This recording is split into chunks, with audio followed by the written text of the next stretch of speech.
our offensive coordinator right now, realistically, then let's be politically correct because y'all trying to be right. I don't want you to, but I know you have to be because you guys are professional. I'm not. Listen, what grade right now would you give Bama's offensive coordinator? Ryan, I'll let you go first. Oh, you'll put me on the spot. Okay.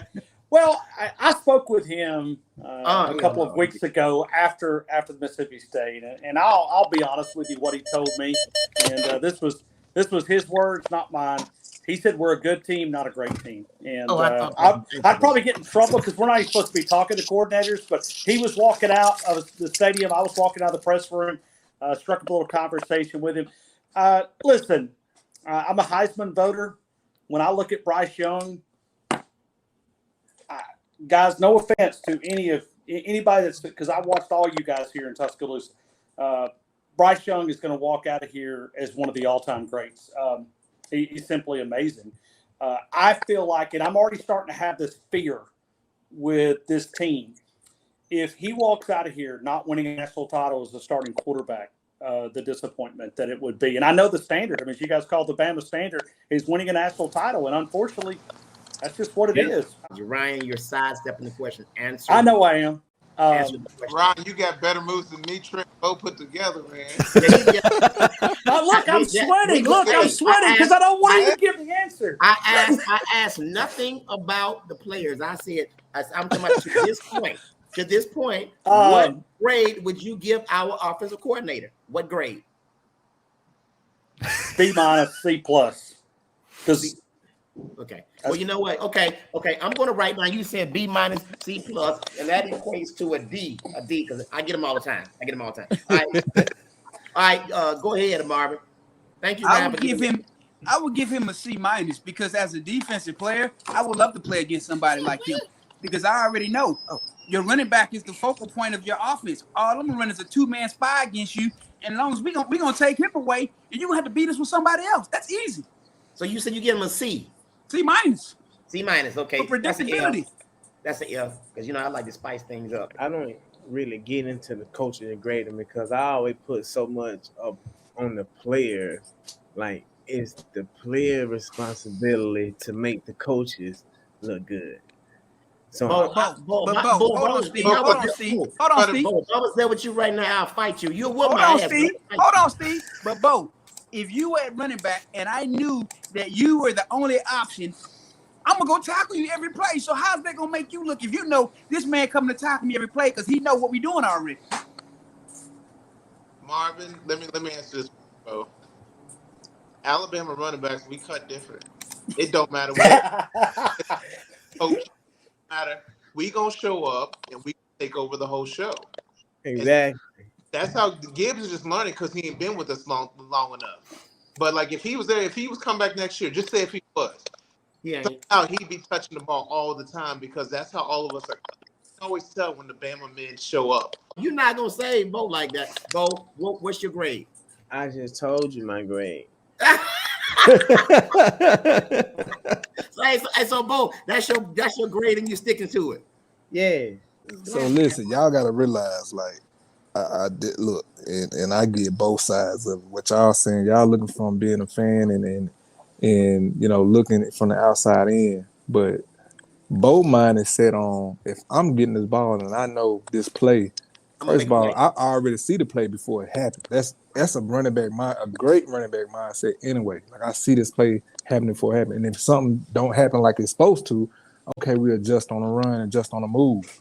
Like my last year at school, I had got so good at, being able to read my guys and make my blocks for myself and make my blocks with my linemen to where I just hid behind them on most of the runs. And then I made the block come to them. Right. And so we run them outside zone stretches. Like I got it. But from the other side looking at this, because I done been out of football, especially college football, I done been out of college football for a while, giving him a grade right now, and I would have to say a C. Because as far as running the ball, we're not a dominant team. Like we don't have established run. Like I can't go in no game since day one. Yeah, I can't go in no game in the first half and not being able to sit there and not be underneath the center. Like what? Like that's never been that was successful for Oregon. That we don't have a Trent.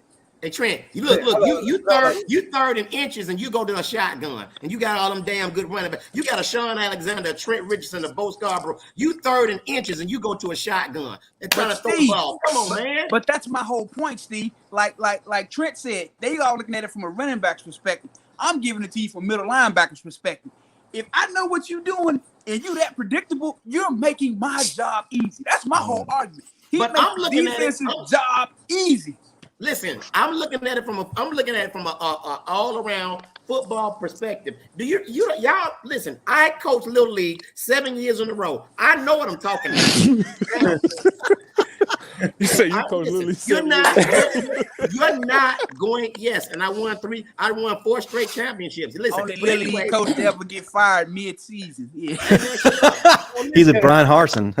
But you know, I'll say this though, and I'm sitting here listening to this. I mean, we've got Shaun, Bo, Trent, Marvin. I hope we always have this same feeling. We got Texas A&M out here burning to the ground. We got Auburn don't even have a coach, and we're mad about 7-1. I love Alabama. I mean, it's just awesome. Yeah, I mean, we're still playing for a national title, and we're sitting here just mad and inspired. This is Alabama football. This is Alabama football. First play of the game. It was going to be a running play. Thank you. And first two. And from one of them first 2 running plays, what are we doing? Taking that wheel. We establishing that run. We taking that wheel. Exactly. Okay. I get that. That Justin, that is what I'm saying. My point. We always started off running the ball down your throat. Now, guess what Bill O'Brien calls? He always calls a little flare out to the wide receiver 4 yards behind the line of scrimmage. And guess what? Our tight end can't block in space. So now it's 2nd and 12, 2nd and 13. That's his first plays every game. He never tries to establish a run. Now, since I took over the conversation, Shaun, answer the question.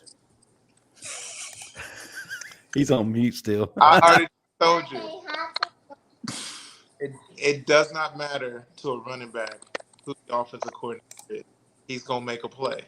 Shaun, you know what? But that's not 100%. Now, if you're not giving him the ball, that's the problem right now. And that's the problem that we have. Not giving him the ball. But McElwain was so creative. He had me and Mark on the field. We ran the Wildcat.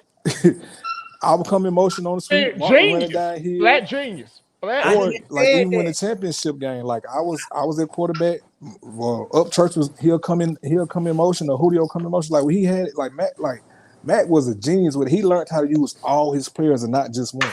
Exactly. I literally just told them these people this before you came on the show, that they can send Jahmyr Gibbs in motion and have McCullough in the backfield and giving him that ball on that jet sweep, and they're gonna be overload. They're gonna be motioning so far over that we're gonna hand it out to McCullough, and we're gonna be going out the backside big out for 85 yards. Yeah. Well, here's my problem. You know, Ryan said that Bill said the team is good but not great. That tells you a lot about his coaching philosophy, right? Exactly. The team is not great because you didn't make them great. Because you didn't. And you don't believe in them. You don't believe them. And that's one of the reasons why Coach Saban do not have OCs talking to me. Hey,